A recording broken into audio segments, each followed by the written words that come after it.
On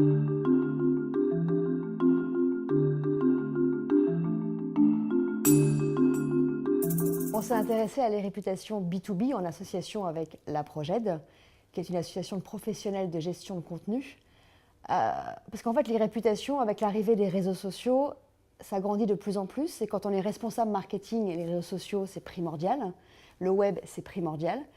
Et cette notion-là était très, très axée, ou en tout cas réservée, au monde du B2C, avec des acteurs comme Amazon ou eBay, qui ont donné la parole au client final et qui ont vu leur e-réputation plus ou moins bien gérée, mais en tout cas grandir. Et le B2B était un petit peu à part de cette notion de e-réputation, car les budgets marketing, ou en tout cas les clients, le consommateur final n'est pas notre client. Le client est l'autre entreprise, ou en tout cas le client qui achète au nom de son entreprise. Mais avec la diminution des budgets marketing et l'arrivée des différents moyens de communication, l'e-réputation a un petit peu dépassé les entreprises B2B. C'est-à-dire qu'un client qui achète une solution à une entreprise, ce n'est pas parce qu'il ne l'achète pas avec son propre argent, il n'est pas le consommateur final, qu'il n'a pas le droit de donner son avis sur le fournisseur ou sur la solution. L'actualité du B2B et pourquoi aujourd'hui on s'en préoccupe réellement, c'est vraiment cette arrivée de l'e-réputation dans le monde du B2B. C'est très récent, c'est très très récent. L'utilisation des réseaux sociaux par exemple, ou des moyens de communication modernes, des blogs ou autres, dans le B2B c'est récent. C'est-à-dire qu'aujourd'hui de nombreux journalistes utilisent les blogs pour communiquer. J'ai envie de dire, il y a 12 mois, 18 mois que ça s'est développé. Avant, ils n'utilisaient que le papier ou la radio dans le monde du B2B et surtout de l'informatique. Avec cette arrivée des blogs, on a vu beaucoup de clients utilisateurs et d'entreprises, du coup, de facto, donner leur avis sur une solution. Et là, on s'est rendu compte que cette notion d'e-réputation touchait complètement les entreprises de B2B et tous les acteurs. Aujourd'hui, si on veut parler de retour sur investissement, sur la gestion de l'e-réputation, ou même sur l'e-réputation au sens de marché de l'e-réputation, on s'adresse plutôt à les entreprises de sémantique, d'analyse sémantique sur Internet. C'est-à-dire, par exemple, il y a beaucoup d'entreprises qui vendent des fausses notes ou des fausses réputations. Et ça aussi, ça arrive dans le B2B. C'est très connu dans le B2C, chez les e-marchands, mais ça arrive aussi dans le B2B aujourd'hui.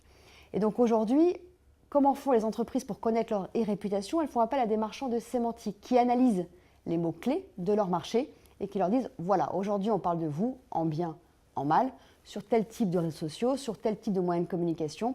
Voilà comment on peut essayer d'ajuster avec plusieurs offres ou peut-être parler directement au client final et faire de la collaboration, ou en tout cas de la web TV collaborative aussi, pourquoi pas, pour pouvoir échanger, avoir son réel opinion et quand il s'exprime, que ce soit plus positif que négatif. B2B, B2C, même combat. Par contre, aujourd'hui, le pourquoi du livre blanc, donc là, c'est pour dire aux entreprises de B2B, donc mes homologues, et comme je le disais au préalable, pas seulement le marketing, parce que c'est un réel enjeu pour les dirigeants d'entreprise, parce que là, on parle de la stratégie globale. C'est pas juste pour des eBay, c'est pas juste pour des Amazon, c'est pas juste pour du B2C, mais nous aussi, on est touché par ça. Nous aussi, on peut avoir un client. Comme personnellement, on est impacté par ce monde virtuel. Personnellement, on peut donner un avis sur un voyage, on peut donner un avis sur un produit sur Internet.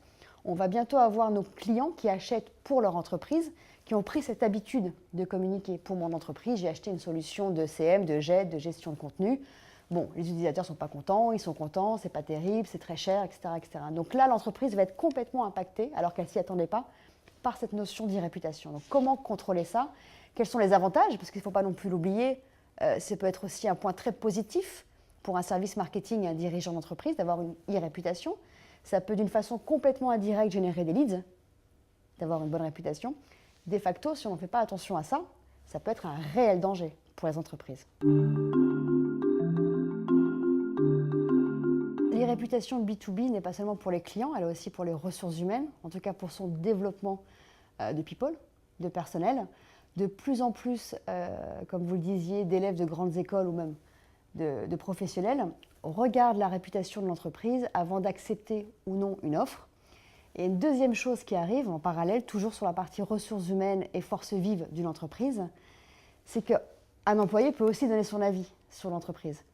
Et là, on arrive vraiment dans une e-réputation un peu plus gestion des ressources humaines réelles, plus que client et génération de leads, mais tout ça peut avoir un impact sur le monde de l'Internet.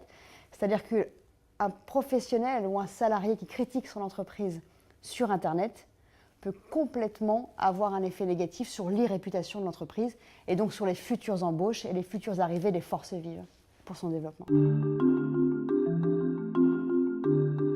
L'arrivée de l'e-réputation dans le B2B impacte tout le monde, tous les services. Les ressources humaines, la direction générale, la direction commerciale, bien évidemment, pour la vie des clients, la direction marketing, car c'est souvent à eux qu'on donne cette mission de gérer l'e-réputation. Et c'est justement pour ça que, de mon point de vue, l'e-réputation est une réelle stratégie d'entreprise qui doit se discuter à un niveau de comité de direction, en commun. Et c'est le dirigeant de l'entreprise qui doit être complètement impliqué dans cette stratégie d'e-réputation.